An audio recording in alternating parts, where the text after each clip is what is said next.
Hello friends, welcome to টিয়াস kitchen. আজকে আমি বানাতে চলেছি মাঞ্চুরিয়ান। কিসের মাঞ্চুরিয়ান আপনাদেরকে দেখাচ্ছি, চলুন। আমি ফুলকপির মাঞ্চুরিয়ানটা বানিয়েছি।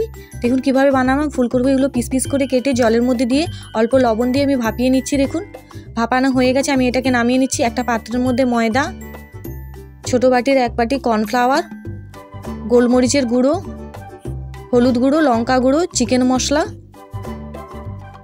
স্বাদ মতো লবণ দিয়ে ভালো করে মিশিয়ে নিচ্ছি।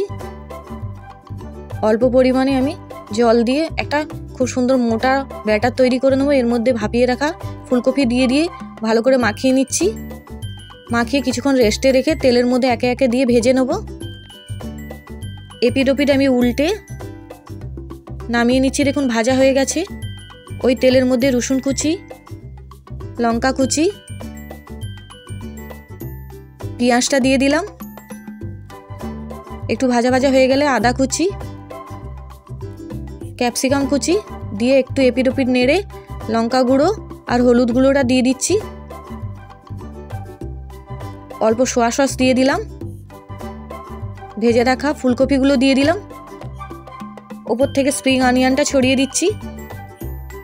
টমেটো সসটা দিয়ে দিচ্ছি। এদিক ওদিক নেড়ে এর মধ্যে আমি কর্নফ্লাওয়ারের জলটা দিয়ে চিকেন মশলাটা দিয়ে দিচ্ছি। আমার এই ফুলকপির মাঞ্চুরিয়ানের রেসিপিটা যদি ভালো লেগে থাকে আমার চ্যানেলটাকে লাইক আর সাবস্ক্রাইব করে পাশে থাকা বেল আইকনটা টিপে কমেন্ট করে দেবেন কেমন হয়েছে। লাস্টে স্প্রিং অনিয়নটা দিয়ে দিলাম। ফুলকপির মাঞ্চুরিয়ান ভিডিওটা রেডি।